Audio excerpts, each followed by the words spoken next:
السلام علیکم ناظرین، سال 2024 کے پہلے دن نیوز روم میں آپ کو ہم خوش آمدید کہتے ہیں۔ تلخ و شیریں یادیں لیے سال 2023 رخصت ہو چکا ہے اور سال 2024 آ چکا ہے۔ سال 2023 کی اگر ہم بات کریں تو سیاسی منظرنامے پر بہت سے کچھ ایسے حقائق سامنے آئے، کچھ ایسی گہما گہمی رہی جو ناقابل یقین تھی، کچھ ایسے واقعات بھی رونما ہوئے۔ خاص طور پر فلسطین کی اگر بات کریں تو فلسطین کے لیے یہ سال تاریخ میں سیاہ باب کے طور پر یاد رکھا جائے گا۔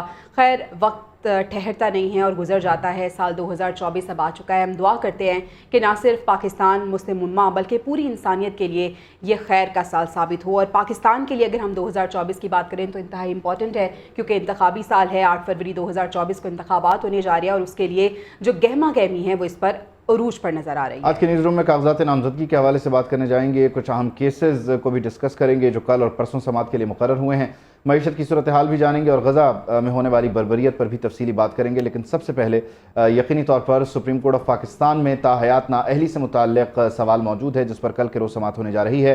یہ نااہلی تاحیات ہوتی ہے یا پھر 5 سال کے لیے ہوتی ہے؟ الیکشن ایکٹ کے تحت یہ وہ سوال ہے جس پر سپریم کورٹ آف پاکستان کل سماعت کرے گا۔ چیف جسٹس آف پاکستان کی سربراہی میں ایک 7 رکنی بینچ تشکیل دے دیا گیا ہے۔ چیف جسٹس قاضی فائز عیسیٰ لارجر بینچ کے سربراہ ہوں گے۔ جسٹس منصور علی شاہ، جسٹس یحییٰ آفریدی اور جسٹس امین بھی اس بینچ کا حصہ ہے، جبکہ جسٹس مندوخیل، جسٹس محمد علی مظہر، جسٹس مسرت ہلالی بھی بینچ کا حصہ ہیں۔ تو تاحیات نااہلی کو لے کر جو سوال موجود ہے، جو ابہام موجود ہے، سپریم کورٹ آف پاکستان نے یہ تشریح کی تھی جو نااہلی ہوتی ہے وہ تاحیات ہوتی ہے۔ البتہ الیکشن ایکٹ میں ترامیم کے بعد اس میں 5 سال کی مدت کا تعین کیا گیا۔ اب الیکشن ایکٹ پر عمل ہوگا یا سپریم کورٹ آف پاکستان کی تشریح پر؟ یہ وہ سوال ہے کہ جس کا کل خود سپریم کورٹ آف پاکستان جواب تلاش کرے گی۔ بالکل ایسی ہے۔ پشاور ہائی کورٹ کا رخ کرتے ہیں جہاں پہ بلے کے کیس کی کل سنوائی ہونے جا رہی ہے، یعنی کل کا دن خاصا امپورٹنٹ ہے۔ الیکشن کمیشن کی ضمنی درخواستیں سماعت کے لیے مقرر ہو چکی ہیں۔ جسٹس اعجاز خان درخواستوں پر سماعت کریں گے۔ کمیشن نے ہائی کورٹ فیصلے کے خلاف نظر ثانی اپیلیں دائر کر رکھی ہیں۔ فیصلہ واپس لینے، کیس کے لیے ڈویژنل بینچ تشکیل دینے کی اس میں استدعا کی گئی ہے۔ تو بلے کے حوالے سے جو کیس ہے اس کی بھی کل کے روز سماعت ہونے جا رہی ہے۔ پشاور ہائی کورٹ میں اس کیس کی کل سنوائی ہے۔ الیکشن کمیشن کی ضمنی درخواستیں سماعت کے لیے مقرر ہو چکی ہیں۔ جسٹس اعجاز خان درخواستوں پر سماعت کرنے جا رہے ہیں۔ کمیشن نے ہائی کورٹ فیصلے کے خلاف نظر ثانی اپیلیں بھی دائر کر رکھی ہیں۔ تو اب دیکھنا یہ ہے کہ کل کی سماعت میں کیا کچھ ہوتا ہے، کیا ڈیٹیل سامنے آتی ہیں۔ کیس کی کل سماعت ہونے جا رہی ہے۔ الیکشن کمیشن کی جانب سے جو ضمنی درخواستیں دائر کی گئی تھی وہ سماعت کے لیے مقرر ہو چکی ہیں۔ جسٹس اعجاز خان ان درخواستوں پر سماعت کرنے جا رہے ہیں۔ اس سے پہلے ہم نے آپ کو بتایا تھا کہ کل کا دن خاصا امپورٹنٹ ہے۔ شبیہ نقوی ہمارے ساتھ موجود ہے اور عدالتی کیسز پہ گہری نظر رکھتی ہیں، ان سے ہم تفصیلات جان لیتے ہیں۔ شبیہ، سب سے پہلے تو یہ بتائیے گا کہ کل بلے کے نشان کو لے کر پشاور ہائی کورٹ میں جو سماعت ہونے جا رہی ہے اس کی کیا تفصیلات ہیں؟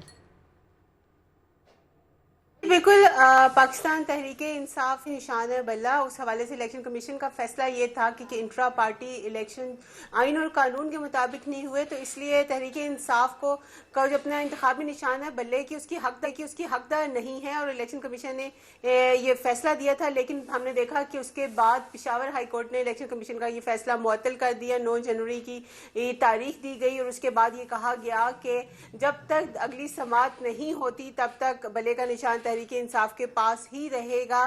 لیکن ہم یہی دیکھ رہے ہیں کہ اس کے بعد ایک لیول پلینگ فیلڈ کی بات ہو رہی تھی، تو اس پہ تحریک انصاف نے سپریم کورٹ سے رجوع کر لیا۔ آج جو شعیب شاہین ہیں انہوں نے درخواست دائر کی اور اس کے بعد ہم نے دیکھا کہ انہوں نے چیف جسٹس قاضی فائز عیسیٰ سے کہا کہ میں اس پہ بات کرنا چاہتا ہوں۔ اس وقت کیونکہ سپریم کورٹ میں 11 بجے بریک کا ٹائم ہوتا ہے تو چیف جسٹس نے کہا کہ اس کے بعد ہم آپ سے بات کریں گے، لیکن شعیب شاہین جو تھے وہ اسلام آباد ہائی کورٹ میں مصروف تھے تو اس لیے وہ نہیں آئے۔ بعد میں رجسٹرار آفس وہ گئے، انہوں نے اس سے ملاقات کی اور ٹھیک ہے شبیہ، یہ تو اس حوالے سے تمام تر تفصیلات تھی۔ کل کا دن اس لیے بھی امپورٹنٹ ہے تاحیات نااہلی کیس کی اگر ہم بات کریں تو دیکھنا یہ ہے کہ سپریم کورٹ کا فیصلہ چلے گا یا پھر الیکشن ایکٹ جو ہے اس کو مانا جائے گا، تو اس حوالے سے بھی بتائیے گا۔